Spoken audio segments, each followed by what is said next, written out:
with it. Balancez vos ondes positives. Positives.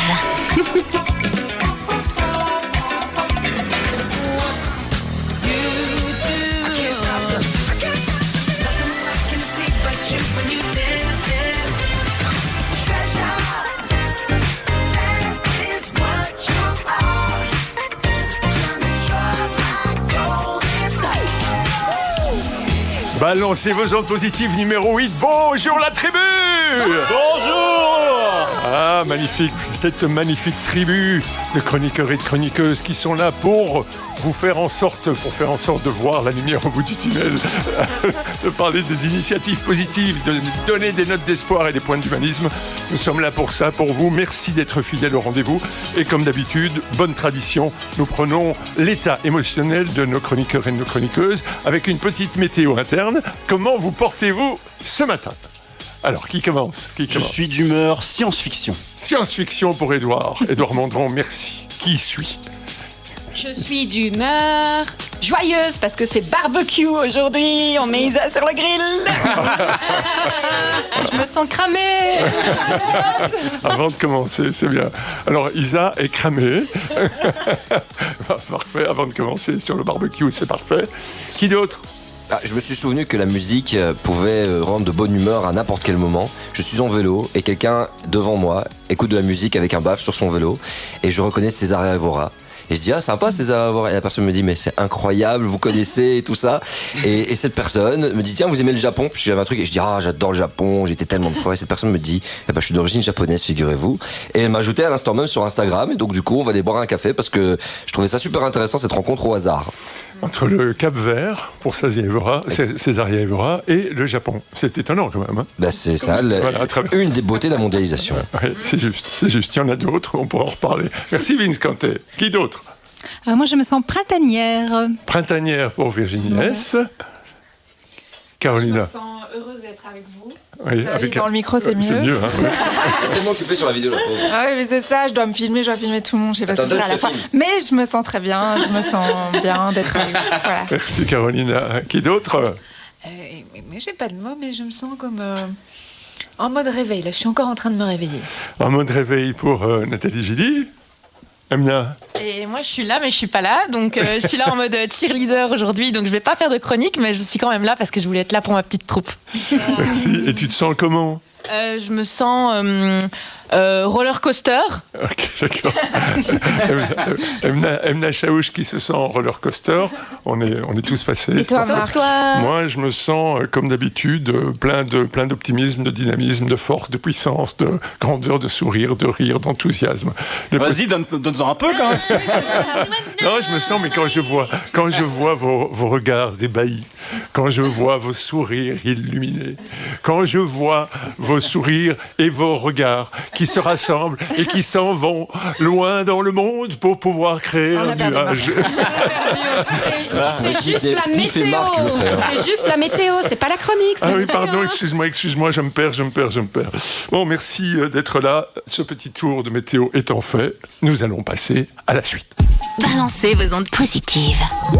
Place à nos deux premiers intervenants. Alors, nous avons d'un côté Vince Canté et de l'autre côté Virginie S. Vince, de quoi vas-tu nous parler aujourd'hui ? D'économie circulaire. Un rapport est sorti, il est sympa. Ok. Bon entrée en matière, ça. Et Virginie ? Alors, je vais vous parler des êtres mal aimés. Je suis le mal aimé. aussi. Tous les gens me connaissent tel que je veux me montrer. Ils ont été chercher à savoir d'où me viennent mes joies. Et quel est le désespoir caché au fond de moi. Mais c'est un peu tout ça. Cet homme a bel et bien été patron de Nostalgie. Ouais, Nostalgie, on est sûr que c'est sur Nostalgie. Complètement, ouais. Alors, Vince Canté, la règle des 5 R, des 5 R pour apprendre l'ordre, l'efficacité.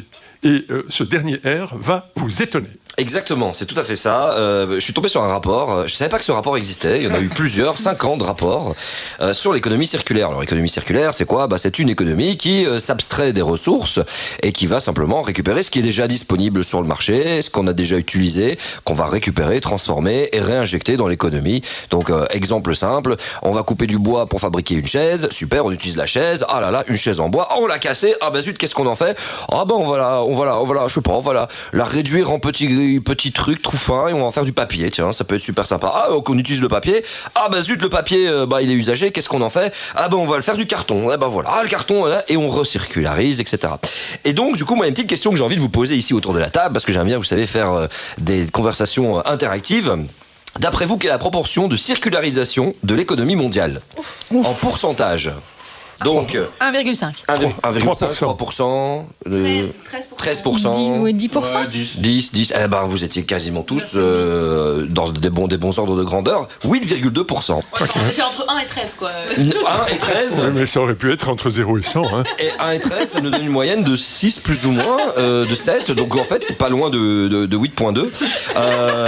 Donc effectivement, c'est bien ça. Ça gagné. Alors, juste le truc, c'est que, mauvaise nouvelle, ça se réduit d'année en année, puisque visiblement, on doit beaucoup circulariser, mais oui, on était à 9 avant et 10 avant, dans les derniers rapports. Parce que forcément, on a une crise du Covid, et alors on se dit la vie d'avant, et alors oui, on relance le système, et forcément, pour relancer, ça demande d'aller repuiser dans les ressources. Donc, on est à 8,2. Alors, est-ce qu'on peut monter ça ? On va le voir ensemble, mais j'ai envie de vous poser une autre question. D'après vous, combien de tonnes de matière on sort du sol ? Et quand je dis tonnes de matière, on parle de bois, on parle de ce qu'on fait pousser en denrées alimentaires, on parle aussi de minerais et de pétrole, gaz, charbon, si vous donnez ça en tonnes. On n'a pas de buzzer. Je dis plus ou moins. Au niveau mondial, Vince. Au niveau mondial, tout à fait. 100 milliards de tonnes.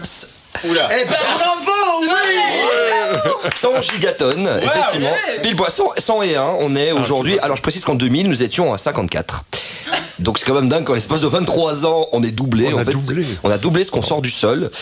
C'est pour ça d'ailleurs que ces 10 dernières années, on n'a jamais émis autant de gaz à effet de serre. Ces 20 dernières années sont plus importantes que ce qu'on a émis depuis 1850. C'est ce qu'on appelle une exponentielle. Alors le rapport précise que balancez vos ondes négatives. Vous inquiétez pas, vous êtes habitué avec moi, mais à un moment donné, vous allez voir qu'il y a de beaux espoirs.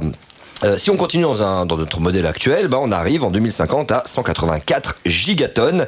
Et vous avez vu qu'il y a une grosse différence en 20 ans on double en 20 ans, mais passer de 101 à 84 en l'espace de 30 ans, tu te dis que forcément, ça veut dire qu'on va vraiment aller retirer tout ce qu'on peut. Mais ça nous amène à 2,74 degrés de température sur le climat, parce que oui, il y a un lien direct.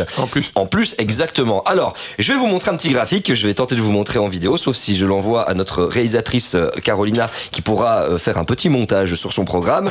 C'est ceci. Alors vous voyez ce beau petit graphique avec plein de couleurs, voilà, que je vous montre ici aussi à l'image. Il s'agit de ce que nous retirons à la Terre et comment on le transforme. Et ça c'est génial parce qu'on a des chiffres précis. Par exemple, on retire la moitié de ce qu'on retire en poids de la Terre, c'est du métal et des minerais. Donc ça représente 60 gigatonnes. Ensuite on retire comme quoi 15 gigatonnes d'énergie fossile. Donc pétrole, gaz, charbon, ça représente rien comparé à ce qu'on sort en poids de métal. Et quand je dis en poids de métal, ce sont des petites pépites un petit peu par-ci, par-là.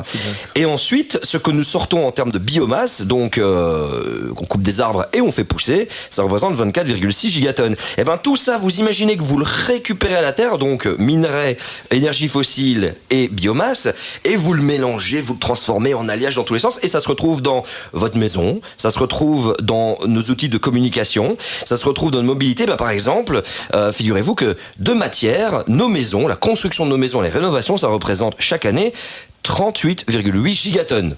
Donc déjà, vous pouvez constater que c'est un tiers, ça va dans la construction. Bétonisation, tout le bordel. Ensuite, les communications, malgré tout, donc nos serveurs, nos téléphones, 5,6 gigatonnes. La mobilité, c'est toutes les voitures, tout ce qui nous permet de transporter les avions, 8,7 chaque année. La santé, quand même, 10 gigatonnes dans la santé, les soins de santé. Les services, votre Uber Eats, etc., 10 gigatonnes aussi. Ça commence à faire beaucoup de chiffres. Et puis la nutrition. Et c'est justement tout le truc. Et c'est là que vous allez comprendre que l'économie, en fait, circulaire, n'existe que pour une seule chose, la biomasse. C'est quelque chose qui sort du sol, qui à un moment donné pourri, on le récupère et on le réinjecte dans le système parce que forcément ça fait du compost. Et donc de ce que nous avons dans la nutrition, 2,3 gigatonnes, c'est là-bas qu'on va récupérer en fait cette économie circulaire. Parce que oui, c'est indéniable, les énergies fossiles ne sont pas circularisées. Les métaux sont extrêmement très peu circularisés. On a toujours l'impression de on recycle tout, et non pas du tout. Et donc, ça veut dire qu'en fait, là où il faut vraiment travailler, puisque ce qu'on sort de terre, qu'on fait pousser, on le réinjecte de toute façon, c'est au niveau des minerais. Mais comme on ne sait pas circulariser ça, parce que c'est trop d'énergie, c'est trop de temps de transformation, il faut l'arrêter en fait, tout simplement. Et c'est là que ça devient très intéressant, c'est se demander, mais comment est-ce qu'on fait pour arrêter tout ça ? D'un point de vue industriel, d'un point de vue politique, d'un point de vue citoyenneté, il faut retenir cette fameuse règle des 5 R, par ordre d'efficacité. L'ordre d'efficacité du recyclage, malheureusement, c'est le dernier. Le recyclage, ça marche pas, c'est sympa, c'est important, ça veut pas dire qu'il faut l'oublier, mais c'est le moins efficace. Non, le premier, c'est on refuse. On fait pas. On se dit, nouveau téléphone, non. La nouvelle voiture, non. Et refuser, c'est déjà beaucoup moins de ce qu'on pourrait sortir de terre. Ensuite, il y a réduire. Parce que quand parfois tu peux pas refuser, qu'est-ce que tu peux faire ? Tu peux toujours te dire, bon allez, mon téléphone, moyenne belge tous les 2 ans, qu'on le renouvelle avec un 9, on se dit, je vais passer à 4. C'est déjà une belle réduction. Donc tu réduis. Ensuite, dans la règle des 5 R, que je ne les perde pas de tête quand même, donc recycler, refuser, réduire, il en manque un 4e, qui est reconditionner. Et réparer si vous préférez. Donc ta chaise pétée, ce serait bien, simplement, au lieu de la transformer en feuille de papier, tu te dis, je vais prendre le temps de la réparer, même s'il est moche, même si ça ressemble plus à rien, ça fonctionne toujours. Croyez-moi, vous allez en Afrique, vous allez comprendre qu'on est capable de tout refaire d'une manière directe. Et puis le dernier, et ça c'est le plus beau, et ça c'est le plus magique, alors faites pas ça avec du plastique, ça marche pas, c'est rendre à la terre. Donc tout ce qui est effectivement compostable. Donc quand j'ai ennuyé toute ma famille à la maison en disant, on met dans la poubelle orange, oui la poubelle orange elle pue, on s'en fout, on met dans la poubelle orange, ça peut puer à grave, mais vous imaginez pas à quel point c'est méga important, parce que si vous mettez pas dans la poubelle orange, ce qu'on est capable de circulariser, on le brûle, et de nouveau ça sert à rien. Donc poubelle orange, ça pue, mais c'est bien. Voici la règle donc des 5 R, refuser, réduire, réutiliser, réparer, et enfin, rendre à la terre. Ok. Donc le premier c'est ? Refuser. Le deuxième c'est ? Réduire. Le troisième c'est ? Reconditionner. Refuser. Et rendre à la terre. Rendre à la terre est le plus efficace, mais le dernier, celui que vous devez oublier, parce qu'à un moment donné, on a fait tellement de marketing autour, c'est le recyclage, c'est le truc qui est le moins efficace. D'accord. Emna. Merci Vince, je trouve ça hyper intéressant, comme toujours, tout ce que tu racontes. Allez, c'est N'exagère pas. J'accueille. Je voulais réagir par rapport à ce que tu disais sur le secteur de la construction, parce qu'effectivement, j'ai eu le plaisir de travailler avec quelqu'un qui est spécialisé en la matière et qui explique que le secteur de la construction et le secteur du bâtiment est l'un des plus polluants au monde, contrairement à ce qu'on pense, j'espère que je dis pas de bêtises ici, mais le textile et autres. Et en fait, elle est fondatrice, il s'agit de Camille Momer, que je salue si elle nous écoute, qui est fondatrice de Natura Mater, et elle explique en quoi la construction durable est tout aussi efficace et pas forcément plus chère que la construction classique, c'est-à-dire le béton. Donc j'invite vraiment tous ceux qui rénovent notamment, mais aussi ceux qui construisent, à s'intéresser aux matériaux durables. Oui, notamment le chanvre. Le chanvre est un outil qui va oui, être... c'est super intéressant. Je connais Natura Mater et en fait, elle déconstruit un peu toutes les idées préconçues. Comme tu dis, on croit que c'est plus cher, on croit que c'est plus difficile, on croit que ça met plus de temps, mais c'est pas vrai. Et aller voir sur leur site, c'est assez intéressant les résultats, de se dire, tiens, ma maison, en fait, elle pourrait ressembler à ça. Voilà. Et en plus, au niveau du confort, nous, on a rénové toute notre salle de bain à l'argile. Je peux vous dire que ça respire d'une façon, c'est super agréable. Top, merci. C'est génial que tu me lances là-dessus, parce que je montre vite ce petit graphique. Ici dans l'émission, je peux vous décrire très rapidement ceux qui écoutent. Vous voyez les gros trucs bleus, effectivement, réduire l'espace, donc ça fait une efficacité de dingue dans le bâtiment. Et puis des maisons avec des matériaux biosourcés naturels. C'est un ordre d'efficacité de malade. Regardez, vous faites ça, c'est super efficace en fait dans ce qu'on retire à la terre. Oui, Caro, tu voulais dire quelque chose, non ? Oui, moi j'ai un lombricomposteur, donc j'ai des petits animaux de compagnie qui mangent mes petits restes de légumes et c'est très satisfaisant en fait de les observer et de voir le compost se réduire grâce à des petits animaux qui les mangent. Quel magnifique lancement pour Virginie qui arrive maintenant parce que Virginie, elle veut rendre hommage aux espèces mal aimées ou ignorées parce qu'elles sont laides, visqueuses, effrayantes, invisibles. Et pourtant, elles nous rendent de nombreux services. Virginie, c'est à toi. Balancez vos ondes positives. Alors les amis, le printemps est bien là, avec sa cour de fleurs colorées, ses défilés d'oiseaux et leurs parades nuptiales, la mosaïque de verre tendre. Partout on célèbre la beauté de la vie qui renaît et qui nous enchante. Mais dans les coulisses de ce décor enchanteur, quantité d'êtres évoluent dans l'indifférence générale. Ces êtres, ce sont les moches, les visqueux, les rampants, les invisibles. Toutes ces espèces mal aimées et ou ignorées. Eh bien, aujourd'hui, je voudrais leur rendre hommage. Plus nous pouvons voir un peu de nous-mêmes chez les animaux, plus nous développons une forme d'empathie vis-à-vis d'eux. Pensez par exemple aux mammifères, on se sent proche d'eux, on les aime bien, ils sont beaux, etc. Mais les espèces qui sont éloignées de nous ou qui nous semblent disgracieuses, comme les insectes ou les mollusques par exemple, sont assimilées à des choses primaires, sales, repoussantes, même parfois aux maladies. Aujourd'hui, quand on parle d'effondrement de la biodiversité, on met le focus sur des espèces charismatiques. On parle du tigre, on parle de l'abeille, on parle de l'ours polaire. On parle jamais du ver de terre. Or, moins une espèce a de visibilité, moins elle a de chances d'être sauvée. Justement, ce petit ver de terre, si on s'y intéresse un petit peu. Une espèce qu'on considère comme banale, pour peu qu'on lui accorde un peu d'attention. Et pourtant, les vers de terre souffrent tout autant de la destruction des habitats naturels que les oiseaux. Mais qui s'en préoccupe ? Et pourtant, moi je les connais les vers de terre, les amis. Ces ouvriers de l'ombre font un travail colossal. Vince, tu parlais tout à l'heure du recyclage de la matière organique. Les vers de terre sont magiques pour ça. En fait, ils nous permettent tout simplement de garder nos sols vivants. Comment font-ils ? Eh bien, ils creusent des galeries sous terre. Ils apportent ainsi de l'eau et de l'oxygène dans le sol. Et leur déplacement verticaux favorisent en fait le mélange des différents éléments du sol, parce qu'ils vont se nourrir à la fois de matière organique en surface, la litière, les feuilles, etc., et ils se nourrissent des minéraux qu'il y a dans le sol, l'argile, le sable. Et en digérant tout ça, ils fabriquent ce qu'on appelle le complexe argilo-humique, qui est en fait un fertilisant naturel des sols. Donc nos vers de terre fertilisent nos sols, c'est incroyable. Et leurs galeries permettent aussi aux racines des plantes de trouver plus facilement leur chemin, de trouver plus facilement de l'eau et des nutriments. Et enfin, les vers de terre structurent le sol, favorisent l'infiltration des eaux et luttent contre l'érosion des terres et contre les coulées de boue. Le ver de terre est un super héros. Personnellement, c'est une espèce qui me fascine et pour laquelle j'éprouve une immense gratitude. Je vous jure que quand je regarde les vers de terre dans mon jardin, je leur dis merci. Et pourtant, on les maltraite, ces mal-aimés. Depuis des décennies, on les met en danger avec des pratiques agricoles industrielles, comme le labour des terres, l'usage de pesticides, les monocultures. Saviez-vous que dans les champs en agriculture intensive, on est passé en 40 ans d'1,5 tonne de vers de terre à l'hectare à 200 kilos. Vince, tu parlais de ça tout à l'heure. Quelle réduction. Effectivement, c'est dramatique. Alors je parle des vers de terre, mais on pourrait en dire autant des colamboles, des mille-pattes, ces petits arthropodes, des cloportes ou tous les micro-organismes, champignons, bactéries et autres qui forment nos sols. Le sol est un monde extraordinaire, les amis, qu'on piétine sans s'en rendre compte. On donne une fière chandelle à tout ce monde invisible. En gros, plus de vers de terre, plus d'agriculture. Peut-être serait-il donc temps de changer nos regards sur ces espèces soi-disant nuisibles ou mal aimées, et de reconnaître le rôle immense qu'ils jouent dans nos vies. Alors, en 2 mots, comment protéger les vers de terre dans vos jardins ? Évitez d'utiliser des produits. Est-ce qu'on peut les découper ou pas ?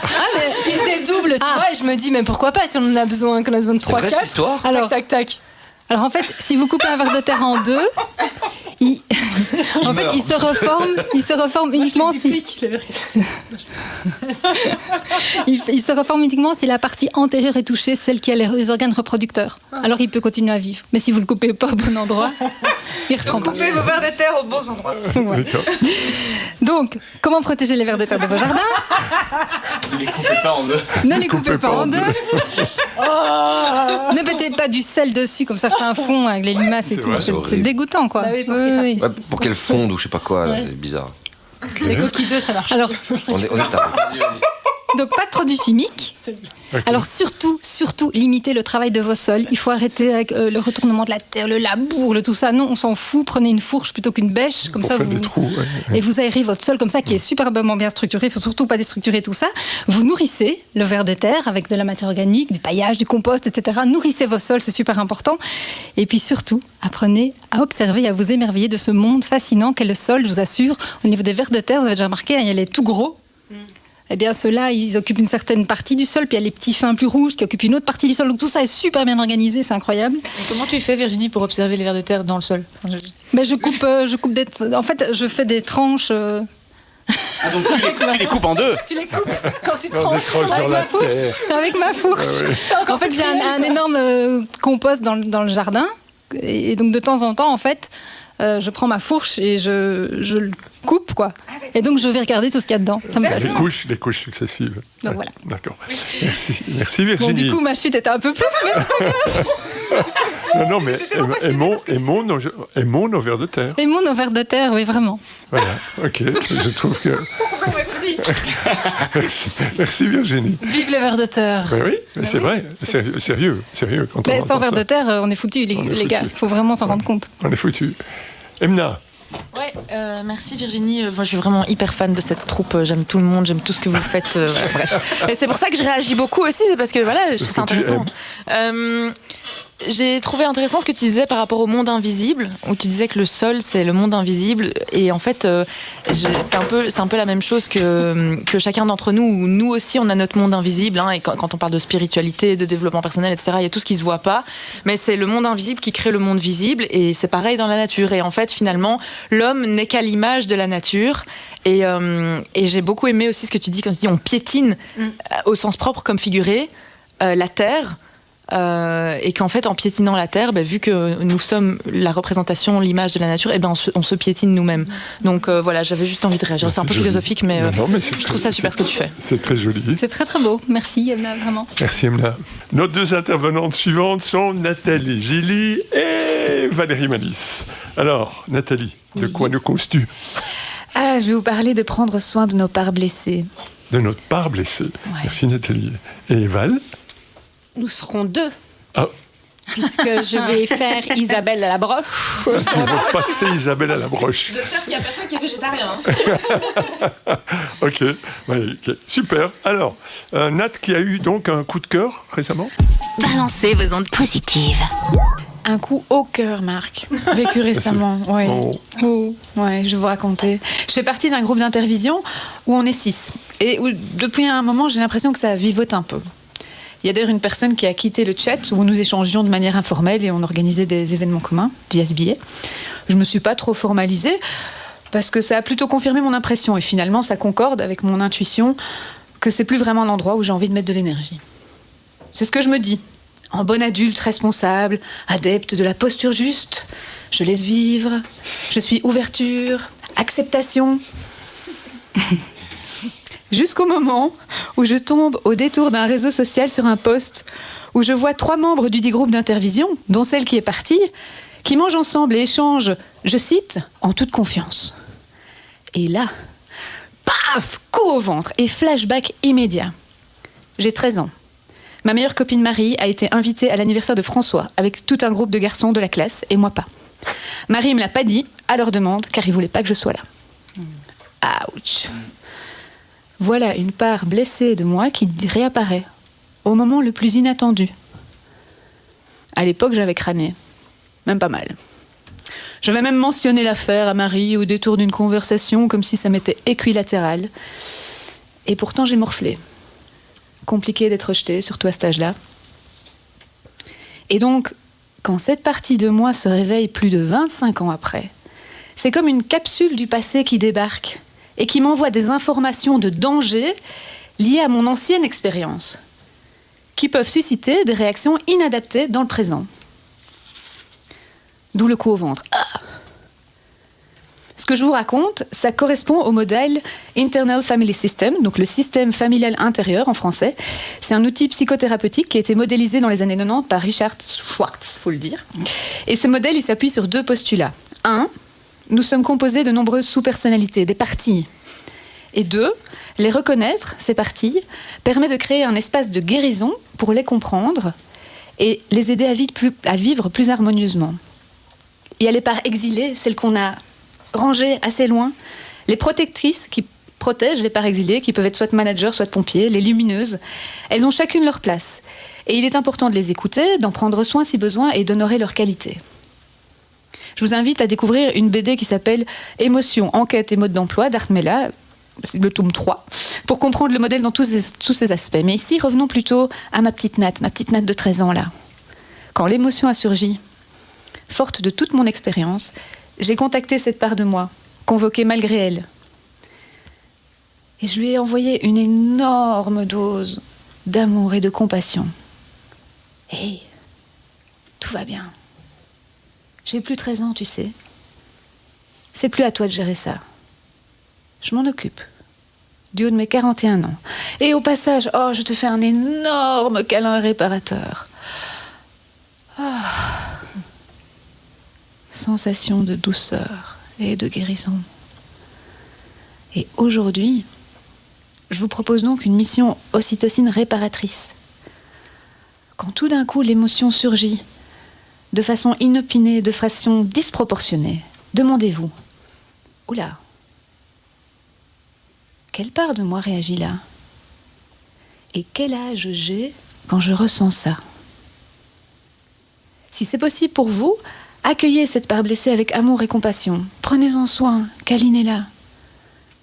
Et retrouvez toutes les facettes créatives, spontanées, joyeuses qui la caractérisent en dessous de cette blessure. Et si c'est pas possible pour vous, c'est peut-être le moment de demander un coup de main d'un thérapeute ou l'autre. Votre enfant intérieur le mérite bien. Zoupiti zoup. Merci Nathalie. Ouais, moi je suis assez touché par ce que tu dis parce que je pense que notre capacité à être adulte oublie souvent ces blessures-là et l'idée, je crois, est de devenir nos propres parents et de retrouver une autonomie émotionnelle à travers tout ça. Donc merci pour ta chronique.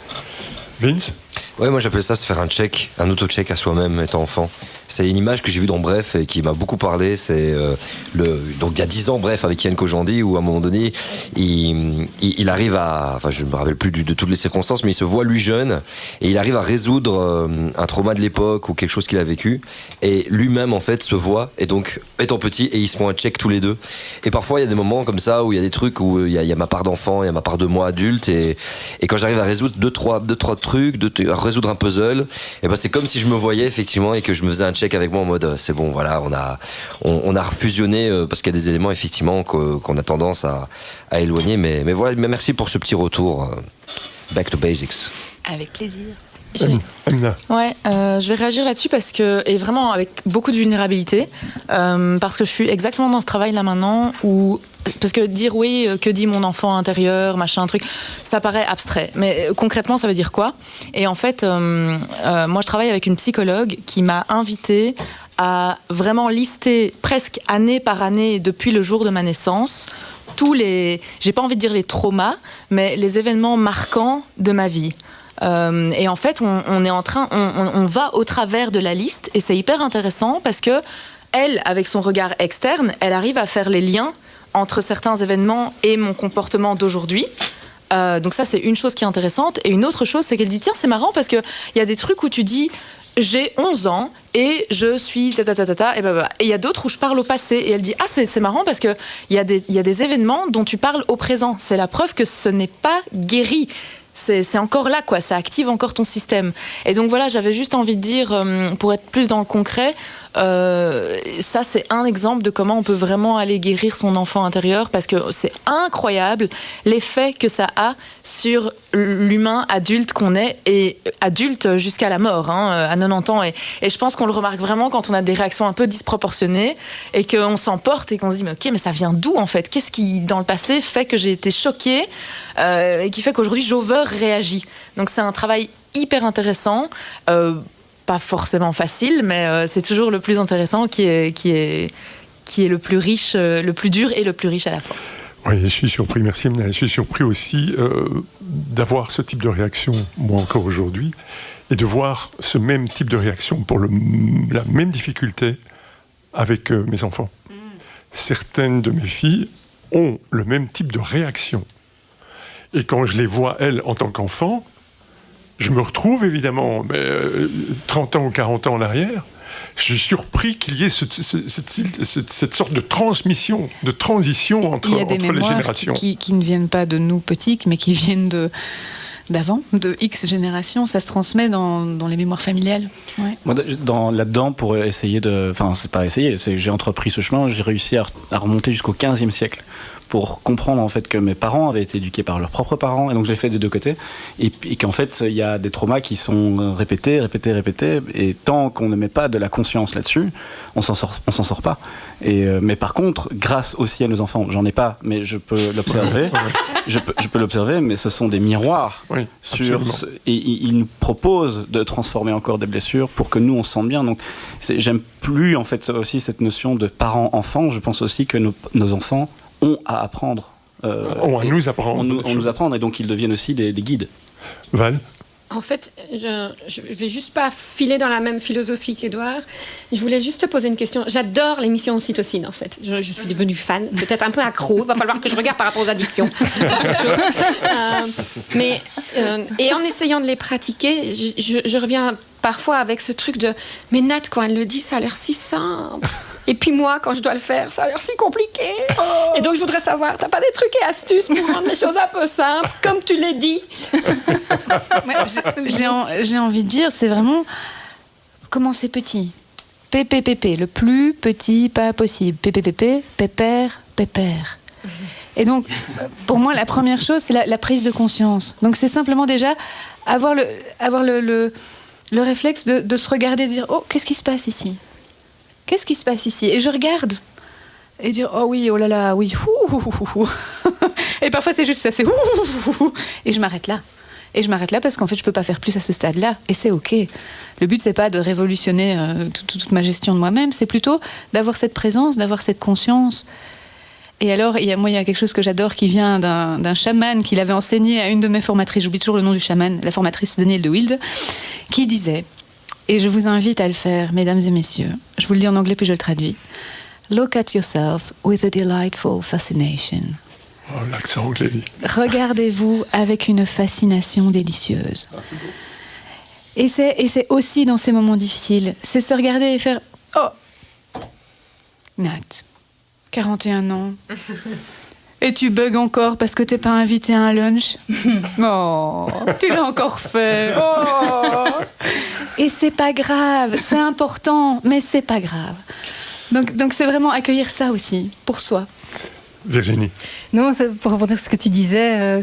Edouard, pardon. En fait, je trouve que quand on a des enfants, enfin moi qui ai des enfants, on a parfois tendance à être surempathique par rapport à ce qu'ils vivent en disant moi j'ai vécu ça donc elle doit le vivre comme moi en fait, tu vois, et en fait pas spécialement. Et ça je trouve qu'il faut être super vigilant parce que quand elle est confrontée à des situations que moi j'ai vécues enfant, je me dis elle doit le vivre comme ça, et en fait non, elle le gère beaucoup mieux que moi ou autrement, ou ça lui fait pas le même impact, ou elle a pas la même histoire que moi quoi. Et je trouve que là c'est un travail aussi à faire quoi. Merci beaucoup Virginie, merci à tous et toutes. Nous partons maintenant avec Val et avec la complicité de nos auditeurs et auditrices. Nous partons à la découverte d'une membre de la tribu. Balancez vos ondes positives. Positives. Et merci pour les questions, parce qu'on en a eu une belle petite série. Et donc, ça va être un grill croustillant. C'est juste pour mettre bien la pression, tu vois. Ça va, je l'ai pas du tout, là. Je me sens hyper bien. Isabelle, qui es-tu? Qui se cache derrière ce prénom, cette voix, ce sourire?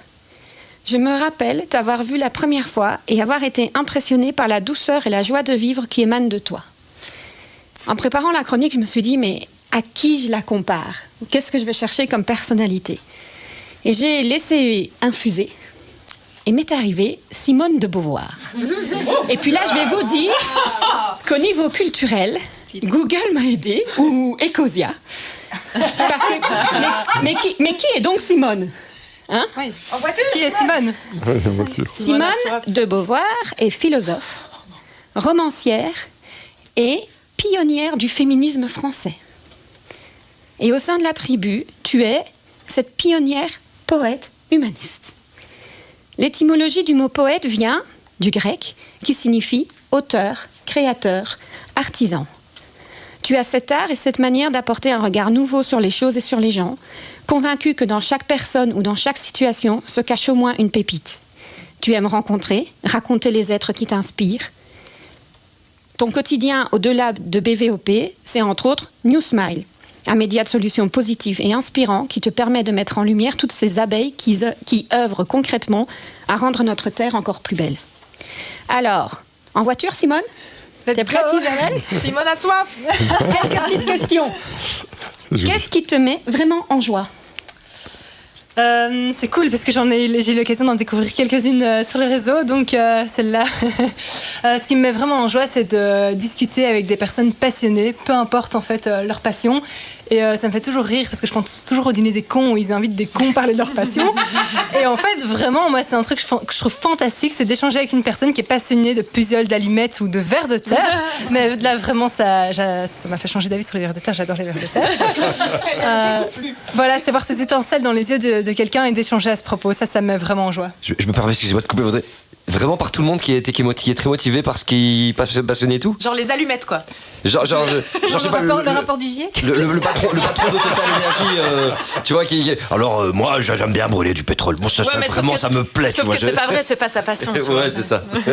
C'est vrai que je choisis un peu mes intervenants en fonction de leur valeur. Il faut toujours qu'il y ait un peu de valeur derrière, c'est vrai. Mais c'est quand même beau de voir l'étincelle, peu importe le contexte. Alors, ton média est positif. Qu'est-ce que tu fais quand tu te sens down ou pessimiste ? C'est une question qu'on me pose souvent. C'est pas parce qu'on a un média feel good qu'on est always good et que tout va bien. Donc quand j'ai un petit moment de down, moi je me déconnecte des réseaux, du monde virtuel en fait, et je vais dans la nature, me balader, juste respirer ce bon air. Vraiment faire une balade dans la nature. Voilà. D'où est née ta passion ? La passion, si on parle de New Smile, elle est née de plusieurs manières, je pense. Quand j'avais 9-10 ans, j'étais à un camp de vacances et tous les midis, il y avait le Smile TV. Et j'ai fait un peu un copie. Et c'était 5 minutes de vidéo de good news du camp. Et en fait, j'ai eu un électrochoc de me dire, mais si c'est ça le journal, si c'est ça les news, parce que le Smile TV, c'était les petites infos du quotidien... alors moi, ce monde, je l'aime bien. Et en fait, je voyais mes parents, je voyais beaucoup de gens regarder le journal tous les soirs et me dire mais comment est-ce qu'on peut être accro à ce genre de discours ? Et je me suis toujours dit, un jour, je ferai un journal positif, mais comme un jour, je deviendrai pompier et je mets rien du tout en place pour. Et puis un jour, je me suis dit, mais why not, en fait ? Enfin, go ! Et donc ça, c'est une chose. Je pense aussi que les voyages... pendant 2 ans, j'ai alterné une vie de job et voyage. Et en fait, cette curiosité de l'autre et cette rencontre spontanée non-stop dont tu parlais, Vince, en fait, d'entendre une musique, de voir quelqu'un avec quelque chose et hop, d'aller en voyage, j'étais tout le temps comme ça. Et donc, quand je suis rentrée, j'étais là, mais attends, moi, je veux trop continuer ces rencontres spontanées. Et puis, ce besoin de me sentir utile et de faire un truc qui a du sens, quoi. Donc, voilà. Oh, c'est beau. Quelle est la conversation la plus importante que tu aies eue dans ta vie et avec qui était-ce ? Je crois que c'est une question d'Emna. Ouais, c'est une question super dure qui, je pense, c'est difficile d'y répondre comme ça sur le coup. Mais il y avait une petite parenthèse, ça pouvait être une conversation avec soi-même. Exactement, ouais. Vous voyez, j'étais tellement flippée de ce truc que j'ai regardé. Mais je pense que la conversation, je sais pas si c'est la plus importante, mais la plus dure que j'ai eue, c'est quand j'étais dans mes études de kiné. J'ai eu un souci de santé et à un moment, j'ai dû arrêter mes études. Et ça a été vraiment un déchirement parce que c'était mon premier rêve, mon premier amour, la kiné. Et je me suis dit, mais à 23 ans, 24 ans, quand on arrête des études, on a l'impression qu'on va devenir juste rien du tout parce qu'en fait, on n'a pas de papier, on n'a pas de diplôme. Et donc ça a été la décision la plus difficile ou la plus importante que la conversation que j'ai eue dans ma vie. Conversation avec toi-même, du coup. Ouais. Quel lien fais-tu entre positivité et transition sociétale ? Oh là là, c'est une bonne question. Je pense qu'un monde en transition, une société en transition, ce qui est gai, c'est que tous les citoyens, toutes, vous, toi, nous, tous ici autour de la table et tous les auditeurs, aujourd'hui on a une conscience et le fait juste d'avoir une conscience, que ce soit environnementale, humaine, et peu importe le domaine, j'ai l'impression que chacun se remet en question et a envie d'avoir un impact.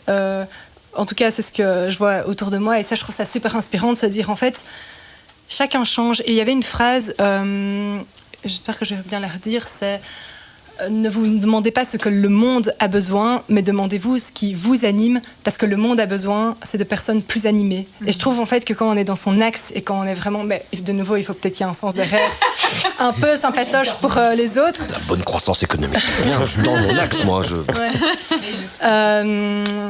Du coup, je me suis perdue dans la question. Ça, c'est super positif, quoi. Donc voilà.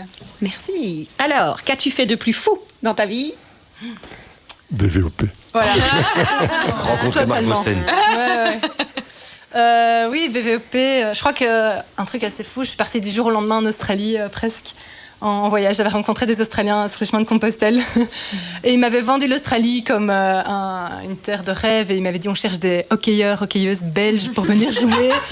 Et tu vas être payé si tu viens. Donc moi, j'avais les yeux en billets. Et 3 jours après, j'ai pris un billet. 2 semaines après, j'étais dans l'avion. L'histoire n'était pas si belle parce que quand je suis arrivée, on m'a dit, je dis voilà, j'ai juste rentré pour le mariage de ma sœur qui est en mai. Et là, ils m'ont dit, ma cocotte, si tu restes pas toute la saison, tu peux pas jouer, quoi. Et donc, je me suis retrouvée en Australie en me disant, jamais je ferai du woofing, jamais je serai jeune fille au père et jamais je ferai, je sais plus qu'est-ce que j'ai fait. J'ai fait j'ai fait du cherry picking. Mais en fait, au final, ça m'a vraiment appris beaucoup et c'était assez intéressant de bouger du terrain, quoi. Est-ce que c'est ça, quand tu disais que tu as fait 2 ans de job et voyage en même temps? Ça en fait partie. C'était un working holiday que j'ai fait là-bas, du coup. Ouais. Et attends, t'as fait du hockey sur glace? Non, sur gazon. Ah, ok, d'accord. Du gnoc, non, je sais pas comment. On est en Australie, Mais je sais Vince. qu'on est en Australie. Excusez-moi, on organise bien les Jeux Olympiques d'hiver en Arabie Saoudite. C'est bon, et l'Australie, il y a moyen de le faire. Hein, C'est vrai. Plus rien ne m'étonne. Val. Alors, où aurais-tu envie de te faire la belle, Isa? Oui, est-ce que j'ai envie de me faire la belle? Ou la bête. En fait, j'ai déménagé récemment et depuis que j'ai déménagé, je me sens vraiment super bien chez moi et donc j'ai plus cette envie de vagabonder partout. Donc voilà, pour une fois, je me sens plus ancrée à un endroit et ça, c'est nouveau. Du coup, je savoure. Pardon? Tu apprivoises des vers de terre? Oui. Je sais pas si j'en ai beaucoup auprès de chez moi. Mais... Es-tu une bisounours? Complètement. Et si des gens nous écoutent et qui se disent ouais, mais le bisounours, tralali, tralala, je vous envoie ma chronique du bisounours, l'utopie réelle d'un bisounours. Voilà. Et enfin la dernière. C'était comment ta première fois? Alors, tananana. Qui a écrit cette question? Ouais, c'est ça, quoi. La première fois que Marc m'a contacté pour rentrer dans BVOP. Oh non. J'étais dans une... Ouais. Non, vas-y. J'étais dans une grosse côte, de nouveau sur les chemins de Compostelle, et mon gros sac à dos, et là je vois Marc Vossen, parce que j'avais son nom enregistré, on s'était eu un contact un peu avant, et je me dis oh là là là là, un patron de médias qui m'appelle, c'est d'abord son sac à dos. C'est incroyable. C'est fait chez tout le monde, je comprends pas. Ah oui, j'étais là, je pose mon sac à dos, je décroche, je pose mon sac à dos, qu'est-ce que je fais? Je rappelle demain, mais non, tout de suite en fait. Ça, puis, si je loupe l'appel, il va pas me rappeler, parce que là j'ai du réseau, mais c'est la première fois du voyage, enfin ok. Donc j'étais là, allô. Oui, enfin, puis bref, il m'a parlé du projet et j'étais là, est-ce que t'es sûre que t'appelles le bon numéro? Est-ce que vraiment je suis légitime? J'avais un peu les chocottes, mais voilà, j'ai posé mon sac à dos et je me suis dit let's go. Voilà. Ouais, ce que j'ai adoré, c'est ton sentiment d'illégitimité quand je t'ai appelé. J'aime te voir évoluer comme tu évolues aujourd'hui, c'est très très chouette. Merci Val, merci Isa, merci beaucoup, merci à vous. Trop bien. Ouais, c'est très chouette. Prochain numéro, c'est quelqu'un ici autour de la table qui va se faire. Préparez vos questions sur les réseaux. Hein. Ah oui, mais à qui? On va l'annoncer sur les réseaux d'abord. D'accord. Sur les réseaux. Voilà. Et on s'abonne où? On va où? Sur Instagram. Super. Facebook. BVOP Podcast. Exactement. Merci. Place à nos 2 derniers intervenants, Édouard et Carolina, Édouard Mondron et Carolina Vermersch, qui, tous les deux, vont évoquer un sujet identique. Alors, Édouard d'abord, de quoi vas-tu nous parler? L'argent, la technologie nous permettant de voyager à travers le temps. Ok, et puis nous avons Carolina, qui, elle, va... Je vais vous faire un billet sur l'argent dans lequel je dis le mot argent 39 fois. Ok, super. Merci beaucoup, Carolina. Édouard, d'abord, donc la technologie nous permettant de voyager à travers le temps. Que vas-tu là où tu vas? Où vas-tu nous emmener, pour être précis? Balancez vos ondes positives. À la bonne heure, mon cher Marc, même si cela ne se fait pas en un claquement de doigts, je vais tenter de vous expliquer ma petite théorie philosophico-financière. Et c'est parfait, merci pour la transition. Tu me connais bien, l'entrepreneur, slasher, investisseur, légèrement perché, mais pas tant que ça finalement. Entre nous, qui n'a jamais, merci Vince, rêvé de voyager dans le temps, d'être le héros de Retour vers le futur, en s'embarquant avec Marty McFly, Doc et leur DeLorean, en l'an de grâce 1955 ou 2015 pour les connaisseurs. Osons... Oui, génial. Osons 2035 pour les rêveurs. Eh ben, attachez vos ceintures les gars, j'ai trouvé le moyen de faire pareil. Voyager dans le temps. Je me suis récemment rendu compte qu'en tant qu'entrepreneur et investisseur, je le fais absolument tous les jours en fait. Entre la capitalisation de mes revenus et les apprentissages de mon passé jusqu'à aujourd'hui, j'ai progressivement accumulé des moyens et des compétences tout en rassemblant un réseau de personnes essentielles pour créer le monde de demain dans lequel je crois. Alors, comment ça se passe ce voyage, vous me direz ? Rien de plus facile. D'abord, instantanément, de manière imaginaire. Piouf ! Quand je médite sur mes projets, je reçois une idée. Par exemple, Vince, tu vas aimer. À Bruxelles, dans les zones 30, pouvoir rouler en cuistax partagé. Oh mon gars. Ah ouais, il y a un truc. Oh parfait. Bon, c'est une idée qui provient d'un potentiel futur, évidemment. Sinon, ce ne serait plus une idée puisqu'elle serait déjà accomplie. Jusque-là, logique. Après, pas besoin d'ambition mégalo, hein. On peut tout à fait imaginer un petit projet de vacances pépère d'une semaine à l'hôtel en famille sous le soleil. Tant que je n'y suis pas, je m'y projette et donc je voyage dans un futur imaginaire dans lequel je crois. Encore faut-il avoir la confiance de le vivre vraiment et d'y mettre donc les moyens. Si petit à petit je ressens cette idée et que j'écoute profondément avec le cœur la valeur qu'elle peut apporter à l'humanité, à ma famille et éventuellement à la construction de mon patrimoine, je vais commencer à apprécier et comprendre cette idée en cherchant ce qu'elle a à me transmettre. Plus je lui apporte de la valeur, plus je vais concrètement investir du temps en elle, voire même de l'argent à un moment si j'ai assez confiance en elle. Et c'est bien là où je vois l'argent comme un moyen de voyager concrètement à travers le temps, plutôt qu'il ne reste assis sur un compte en banque bien statique. L'intention autour de cette communication subtile entre cette idée et moi est presque à l'image d'une relation de couple et de l'amour que j'ai envie de partager avec ma compagne. Est-ce qu'au final, ce voyage à travers le temps ne serait-il pas basé sur l'amour que je ressens et que j'aurais envie de construire pour l'avenir, que cela soit dans l'entrepreneuriat ou dans ma relation de couple ? Au bout de cette aventure spatio-temporelle, je pense que c'est toujours l'amour avec un grand A, oserais-je dire divin, qui cherche à s'incarner en moi ou en vous à travers cette idée, cette relation, ce projet, sans pour autant s'y accrocher et sans que l'ego se l'attribue afin de toujours être au service de ce qui est plus grand que nos petits moi. Revenons à cette idée plus ou moins futuriste de cuistax dans les rues de Bruxelles.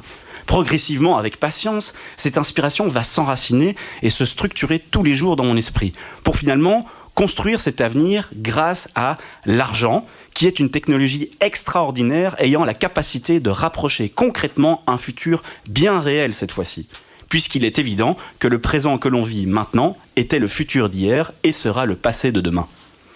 Le temps avec lequel on aura intégré notre idée, nos connaissances, grâce à notre expérience, notre équipe, notre confiance en soi, tout ce temps, toute cette énergie dépensée ou investie, c'est selon, cela a de la valeur. Et donc, éventuellement, cela vaut de l'argent pour vos investisseurs et le développement de votre boîte. Et oui, comme le diraient certains, le temps, c'est de l'argent. Je dirais plus subtilement que le temps, c'est de la valeur. Alors voyageons et explorons notre imaginaire pour investir notre temps et notre argent dans l'avenir qu'on aura envie de construire. Pour résumer gentiment cette chronique, avez-vous assez confiance en votre imagination pour oser la comprendre afin d'aller lever des millions auprès de ceux qui n'en ont pas les idées, mais qui ont les moyens de rapprocher cet avenir du présent en matérialisant le futur dès maintenant ? À vous d'investir cette confiance en vous. Plus vous aurez intégré cette confiance dans votre cœur, plus vous lèverez des fonds rapidement et ce futur soi-disant imaginaire deviendra rapidement réel dans votre présent. Et voilà, vous aurez voyagé dans le temps et c'est exactement ce que l'on propose avec mon associé Arnaud Colette dans notre nouvelle aventure et entreprise From Tomorrow, qui est une agence de communication spécialisée en levée de fonds. Comme dans le film Interstellar de Christopher Nolan, qui nous fait également voyager dans l'univers du temps avec des cuistax un peu plus stylés, j'avoue, je nous souhaite de retrouver cet amour en nous, car l'avenir de notre humanité en dépend. Je vous laisse avec cette phrase sur laquelle je vous propose de méditer aujourd'hui pour demain. L'argent est marqué d'une valeur en laquelle on croit. Alors, en quoi croyez-vous ? Merci Loire. Quelqu'un a envie de réagir Je suis en train de regarder online la Cuistax électrique si ça existe et ça commence à exister et tout. Tu m'as motivé là. Ah ouais, c'est ouf. Hein, c'est génial. Ouais. Tu fais des levées de fonds alors, c'est ça Je m'occupe de la communication. Marc, petite levée de fonds, BVOP, on met de la vidéo, on va sur Twitch et tout. Ça peut être sympa ça. Oui, c'est vrai, on en reparlera. Emna ouais, moi j'ai une question pour toi, Edouard. D'abord, merci pour la chronique.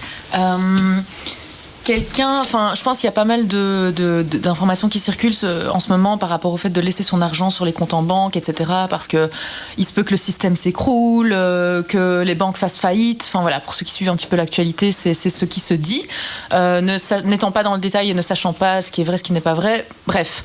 Donc je pose la question à tout le monde, en fait. Est-ce que vous êtes au courant de tout ça? Que pensez-vous? Devrions-nous laisser notre argent sur des comptes en banque? Devrions-nous le sortir et le mettre sous nos oreillers en cash? Ou devrions-nous l'investir dans des projets concrets, matériels? Voilà, c'est une grosse question un peu difficile. Là, je crois que c'est Madame Irma, quoi. Ça dépend de toutes nos peurs, de notre éducation, de ce qu'on lit, tellement de ce en quoi on croit. Moi, je préfère investir dans des projets dans lesquels je crois et dans un avenir qui correspond à celui que j'imagine. Mais bon, tout le monde n'est pas là-dedans parce que la notion de risque est très différente. Et donc, voilà. Oui, je trouve que ça mériterait d'ailleurs un sujet parce que imaginez un peu toutes les personnes qui ont plongé dans le monde des cryptos et puis qui aujourd'hui, avec des fortunes diverses, se retrouvent enfin voilà. Je pense que franchement, c'est une bonne question et je trouve que ça vaut la peine d'étudier ça dans les semaines qui viennent. Et s'il y en a qui sont intéressés pour l'avoir fait, pour l'avoir vécu, travailler ces projections sur l'argent avec le système de Peter Koenig, le PKS, c'est franchement hyper révélateur parce qu'à partir de ce moment-là, tu te positionnes plus en tout cas moi, je peux pas parler pour les autres en fait. Je ne me positionne plus de la même façon et aujourd'hui, l'argent pour moi est surtout quelque chose que je fais circuler. Mais c'est un choix, mais parce que j'ai travaillé ma façon de le voir, ma façon de m'y projeter et surtout de me réapproprier ces peurs-là parce que c'est en me réappropriant ces peurs que ça m'aide à grandir moi. C'est quoi le PKS? Le Peter Koenig System, et c'est vraiment une approche spécifique où tu travailles tes projections à l'argent, et en travaillant tes projections à l'argent, en fait, tu refais la paix avec tes propres projections intérieures, parce que ce qu'il te dit, c'est l'argent n'est qu'un bout de papier. Et en fait, tout ce qu'on y met, c'est potentiellement toutes nos peurs ou toutes nos angoisses ou tous nos doutes. Et à partir du moment où tu travailles ça, eh bien, tu fais circuler l'argent autrement. Il ne faut pas trop spoiler la prochaine chronique. Allez, on va te laisser la place alors, Carolina. Alors, après, on va te laisser la place, Carolina. Et donc, tu dois t'installer où? Tu t'installes là? Oui, tu t'installes là. Voilà. Et donc, pour tout vous dire, effectivement, Carolina bouge pendant toute l'émission puisqu'elle nous filme pour le compte Instagram. Et donc là, maintenant, elle est fatiguée, crevée, et elle termine l'émission avec sa chronique sur l'argent pour suivre ce que Edouard vient d'évoquer. Donc, elle s'installe tranquillement. Maintenant, elle n'est plus celle qui réalise et qui nous filme, elle est celle qui dit et qui est écoutée. Et donc, nous t'écoutons avec beaucoup de plaisir, toi qui vas prononcer 39 fois le mot argent. Et donc, nous allons compter pour voir si c'est juste. Hein. J'espère que vous avez encore un peu de jus pour écouter cette chronique. À fond. Balancez vos ondes positives. Caro, comment tu gagnes ta vie? Et quel est le business model de The Lemon Spoon? Je ne compte plus les fois où on m'a posé ces questions. Bon, ça suffit cette expression. Ma vie, je l'ai gagnée quand je suis née, ok? Comme si ma capacité de vivre dépendait uniquement de l'argent. Il y a une expression, ou plutôt un beau jeu de mots de Stéphane de Groot qui me correspond mieux. J'ai gagné ma vie à la dépenser. J'y ai mis toutes mes économies. Et c'est bien vrai, car la seule fois où j'avais des économies grâce à un petit héritage, j'ai tout dédié au développement de mon projet entrepreneurial. Quant à son business model, il n'y en a pas. Comme dirait Vince, je développe un modèle de sens, pas un business model. Comment veux-tu changer un modèle de société capitaliste complètement has-been si tu fais exactement comme lui? Puisque mon but n'était pas de faire de la moula en pressant des citrons, j'ai donc créé une asso. Le problème, c'est que la peur de manquer d'oseille m'angoissait au quotidien. C'est là que j'ai remis en question mon rapport à l'argent. Je pensais sincèrement que je ne pouvais pas, éthiquement parlant, gagner du blé en faisant quelque chose de bien pour le monde. J'avais cette croyance familiale, inconsciente bien sûr, que j'allais trouver un mari riche qui allait subvenir à tous mes besoins pendant que je faisais du bénévolat. 70s. Mais je connais un chouette projet associatif. Petite parenthèse, depuis lors, il y a du progrès car j'ai trouvé un homme qui m'apporte plutôt une sécurité émotionnelle que financière. En fait, je crois que j'ai encore besoin de me prouver à moi-même que je peux générer les pépettes toute seule comme une grande femme. Quoi qu'on puisse en penser, l'argent est juste un moyen pour arriver à une fin. Point.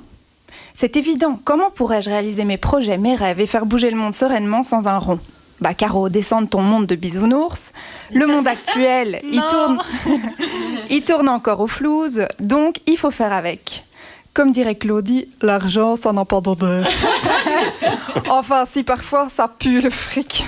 Mais ça dépend de toi, Natacha. Bah oui, soyons logiques. Si je n'aimais pas l'argent, il y avait extrêmement peu de chances qu'il vienne à moi, ou du moins dans les quantités espérées. Comme dirait Gandhi, money is energy. You attract what you believe in. En fait, avant, je pensais que j'aimais l'argent, mais c'était beaucoup plus subtil que ça, parce que inconsciemment, je n'aimais pas vraiment. Ce que j'aimais plutôt, c'était l'illusion de la sécurité matérielle qu'il pouvait m'offrir, mais finalement, je n'en pensais rien de bien. À y réfléchir, j'accusais l'argent de foutre en l'air ma famille, créer la misère dans le monde, détruire la planète.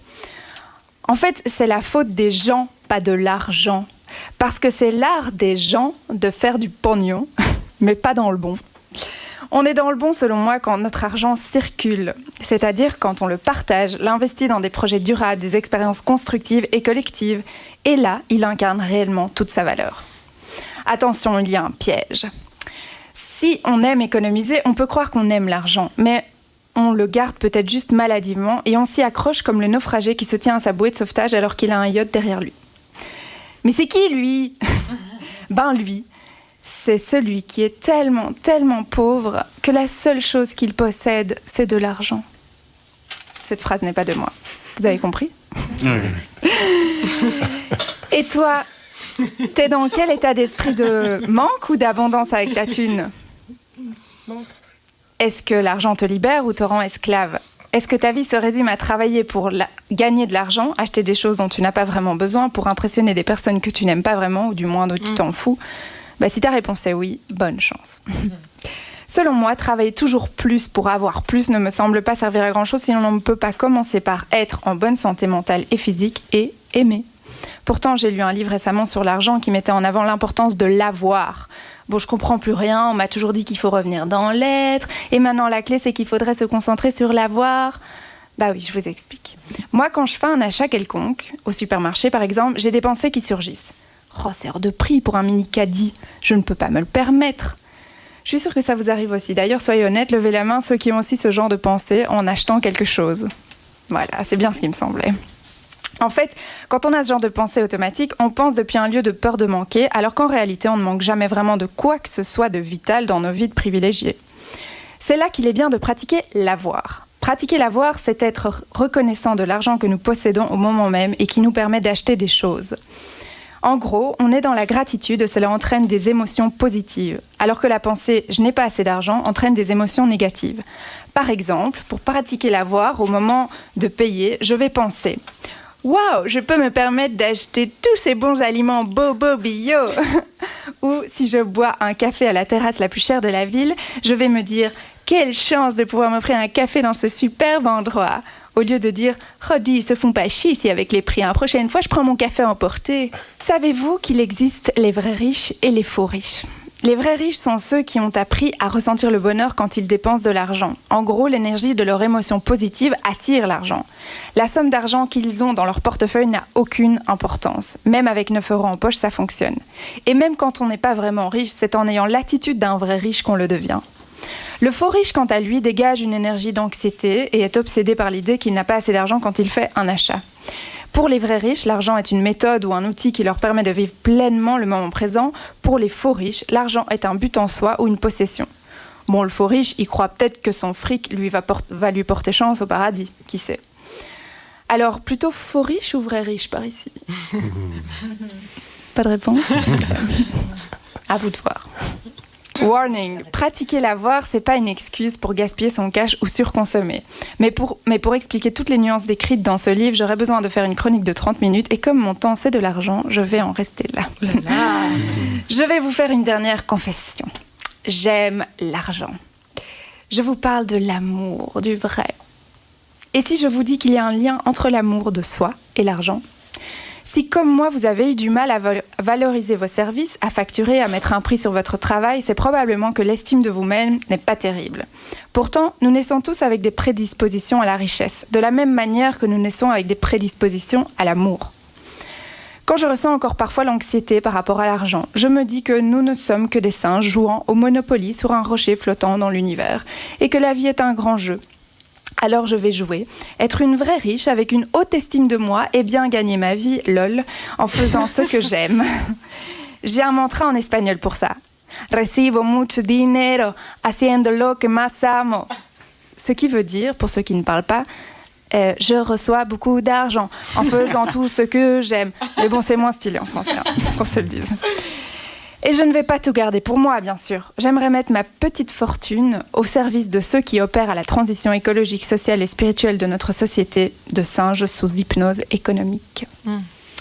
Pour des références par rapport à ce que je viens de dire, il y a ce livre dont je vous parlais, qui vous parle de l'avoir, qui s'appelle « Et si l'argent tombait du ciel » de Su Yoon Lee et Yoo Hoon Hong. Retenons le titre, l'argent qui tombait du ciel. Ça, je sais pas le faire, cet accent. Il y a Money Therapy de Cristina Benito. Pour les hommes d'affaires, il y a un livre très intéressant qui s'appelle La révolution du partage d'Alexandre Mars, qui est un homme d'affaires exemplaire, selon moi. Et puis, il y a le livre de Julien Vidal, Redonner du pouvoir à son argent, parce qu'on ne se rend pas compte qu'avec notre argent en banque et la manière dont on le dépense, c'est un vote qu'on fait à chaque minute. Merci. Merci Carolina, merci à vous. Merci Isa. Ouais, franchement, j'ai trop accroché parce que j'ai commencé à écrire une chronique avec ta même phrase, c'est quoi ton business plan ? Et en fait, quand on lance un projet, quand on a une idée, la première question que les gens te posent, c'est tout le temps, et c'est quoi ton business plan ? Et comment tu vas faire pour que ça marche ? Et moi, c'est une question qui m'interpelle à fond parce qu'en fait, aussi dès qu'on se lance dans un projet, enfin moi je l'ai vécu à fond depuis 4 ans, dès que je commence BVOP ou Newsmail ou la radio que je fais à côté, les gens me disent toujours « Ah, et t'es payé combien ?» Et en fait, cette question, au début, elle m'irritait. J'étais là, mais est-ce que pour que ce que tu fais ait de la valeur, est-ce que tu dois être payé, quoi ? Et j'ai l'impression que parfois on peut se tromper de combat, dans le sens où il y a aussi différentes manières. On parlait de penser de manière binaire, de dire c'est soit je me lance à fond, je génère des fonds et je vais faire mon business et ça va marcher et je vais être riche, etc. Soit en fait on peut se dire qu'est-ce qui m'anime vraiment ? Moi ce qui m'intrigue c'est que les gens te demandent rarement tiens et pourquoi est-ce que tu fais ça ? Qu'est-ce que ça t'apporte et pourquoi est-ce que tu as des étincelles ? Et tiens tu continues mais tralali tralala. Et en fait moi, j'ai envie de partager le choix que j'ai fait parce que, donc, comme je disais dans la chronique juste précédente, j'ai pas terminé mes études, donc j'avais pas de diplôme et je m'étais dit, tiens, soit je subis ma vie, soit je trouve quelque chose d'un peu sympa. Et en fait, j'avais ce projet Newsmail et je me suis dit, mais je sais pas comment on génère de l'argent, je sais pas comment on fait, moi je veux juste envoyer des good vibes, faire des vidéos, créer un média positif, etc. Mais en fait, c'est pas grave, j'ai un job que je pensais au départ alimentaire parce qu'on peut avoir des jobs qu'on pense un peu simples, mais au final, auxquels on y voit plein de sens. Et quand on parlait tout à l'heure et tu disais faire les choses avec amour et humour, je pense que c'est 2 ingrédients en fait essentiels là où on est dans nos projets.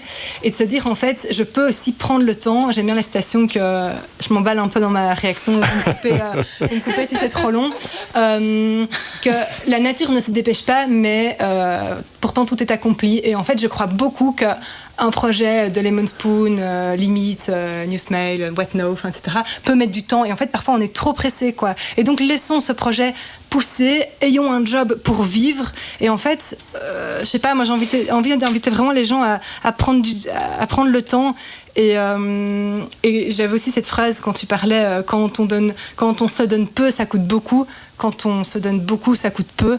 Et en fait, je pense que si on le fait vraiment avec le cœur, on peut aller plus loin. Alors, c'est un peu utopiste, bisounours, tralali, tralala.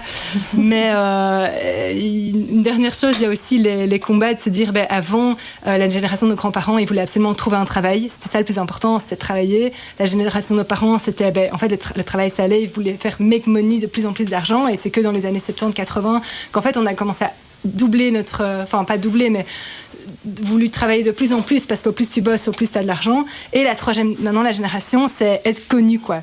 Et je me dis, tiens, c'est marrant parce qu'en fonction des générations, on est à chaque fois dans quelque chose de différent, etc. Mais est-ce qu'on se reconnecte à notre trip et notre valeur intérieure, quoi. Voilà. Mais c'est une question, merci Lina, parce que c'est une question vraiment, vraiment passionnante et moi qui me turlupine beaucoup, qui prend beaucoup de place dans ma vie d'indépendante femme. En fait, moi j'ai vraiment un gros souci, c'est que je viens du secteur associatif où l'argent est vraiment un tabou. Et quand on engageait des indépendants pour venir faire des conférences ou quoi, c'était chaque fois « Ouais, t'as vu ce qu'ils demandent, c'est pas possible, ces gens du privé, etc. » Et maintenant que je me retrouve comme indépendante et que je bosse beaucoup avec le milieu associatif, je suis vraiment dans l'inconfort avec ça parce que les gens ne comprennent pas que voilà, on gagne pas sa vie de la même façon. Et donc j'ai encore du mal aujourd'hui parfois à fixer des tarifs à la hauteur du service que je rends et de mon expérience. Et je le vis pas bien. Mais parce qu'en fait, on me renvoie cette image de « Ouais, t'as changé de secteur, c'est bon, tu nous lâches. » Enfin, c'est dur. Donc, c'est vraiment une question, je trouve, complexe. Et petit à petit, moi, j'arrive de plus en plus à pratiquer des tarifs que j'estime à la hauteur de mon expérience, de mon âge et de ce que je peux amener. Mais c'est lent, hein. C'est pas facile. Ouais. Et il y a des fois où c'est vraiment compliqué. Et ça reste un stress pour moi, du coup. Voilà. Vince. Balancez vos ondes négatives, préparez-vous, mesdames et messieurs, accrochez vos ceintures. Bienvenue au Dalton Terror. L'argent, c'est de la merde. Je suis désolé. Quand tu vois d'un point de vue systémique où l'argent circule et comment il circule chez les mêmes personnes et les financements tombent dans les mêmes personnes. Et les gens qui en ont vraiment besoin, leur système monétaire, leur système financier est contrôlé par les mêmes personnes. Et moi, j'arrête pas de me dire, purée, c'est un bout de papier, quoi, tu vois. J'ai toujours eu du mal avec ça et j'aurais du mal toute ma vie. Et même si j'ai discuté avec tellement de personnes qui me disent l'argent, c'est conçois-le comme une énergie, conçois-le comme un bon d'échange. Et oui, et c'est vrai, oui, mais je n'arrive pas. Je n'arrive pas à m'empêcher de voir ce truc-là comme un morceau d'arbre sur lequel on a décidé de mettre une valeur dans lequel la vie des gens dépendent et que c'est juste en fait une organisation sociale. Et comme j'avais dit dans l'émission précédente, c'est faux, l'argent n'existe pas. C'est cette convention où on s'est tous mis d'accord et ça favorise les mêmes, de toute façon. Et ce système, depuis que l'argent favorise les mêmes, de toute façon. Et que pour moi, je suis beaucoup plus pour partir du principe qu'il est possible, même si des philosophes ont dit que c'était pas possible, mais non, si, c'est possible, de créer un monde où il n'y a pas d'argent, oui, où il y a d'autres conventions sociales entre nous, et dans lequel il y aura vraiment une égalité. Parce que tant que pour moi, il y aura de l'argent, et désolé, je vois tellement de chiffres, tous les jours, je lis des rapports sur qui a les capacités de finance, qui subit le changement climatique, qui subit le plus de perte de biodiversité, et qui a besoin de cet argent, et ceux qui aujourd'hui en ont fondamentalement besoin ne l'ont pas. Et chez les Uniqueen d'Amazonie, l'argent, bien sûr, existe auprès du cacique, etc. Mais tu ne payes pas de loyer et il ne fonctionne pas en argent, il fonctionne en échange et en troc. C'est ce que j'allais dire, en fait. Et bordel, qu'est-ce qui s'en vient en fait, pour un peu comprendre comment l'argent s'est inséré, il y a le livre Sapiens qui est bien fait. Et je pense un peu comme toi, Vince, pourquoi l'argent, pourquoi est-ce qu'on fait pas un troc? Mais là, ils expliquent un peu les limites du système du troc. Et c'est intéressant de voir comment ça s'est mis dans notre vie et quelles étaient toutes les limites, en fait, pour que ça devienne entre guillemets inévitable, même si ce mot est pas cool. Mais... C'est une convention pour un ordre social et c'est totalement légitime.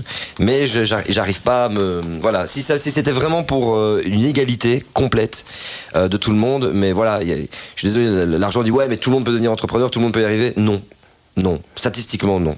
Sois pas désolé. Val et puis Edouard. J'en suis à la seule personne qui peut changer les conventions, si elle a envie de les changer, c'est moi. Et aujourd'hui, dans ma façon de me faire rémunérer, je ne passe pas que à travers le système monétaire reconnu.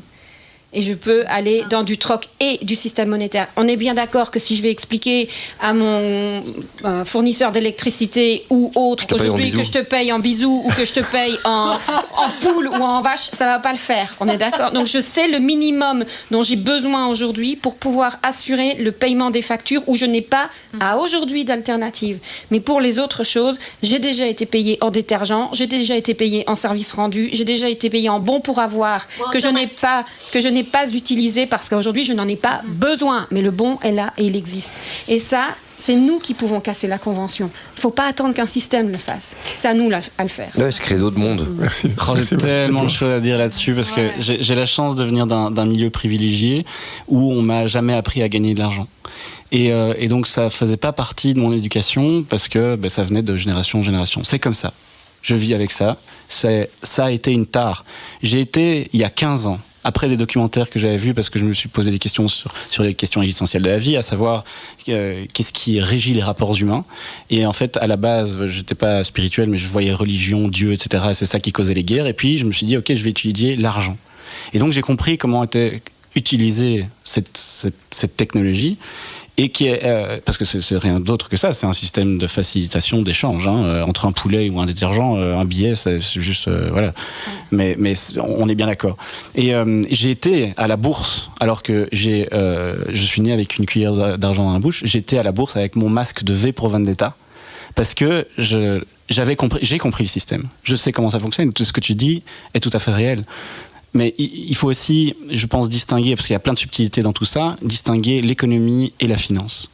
Et l'économie, il y a des échanges de troc et il ne faut pas mélanger non plus l'argent qui est utilisé aujourd'hui dans la financiarisation du système qui est complètement absurde depuis notamment le 15 août 1971 et avec Nixon qui a dit ok, on dépareille l'or et le dollar et depuis boum, endettement massif. Et en fait depuis c'est surtout à ce moment-là que tout est parti en sucette par rapport à ce qu'est l'argent. Et un épuisement des ressources qui a accéléré à ce moment-là. Mais vraiment il faut différencier l'économie et la finance.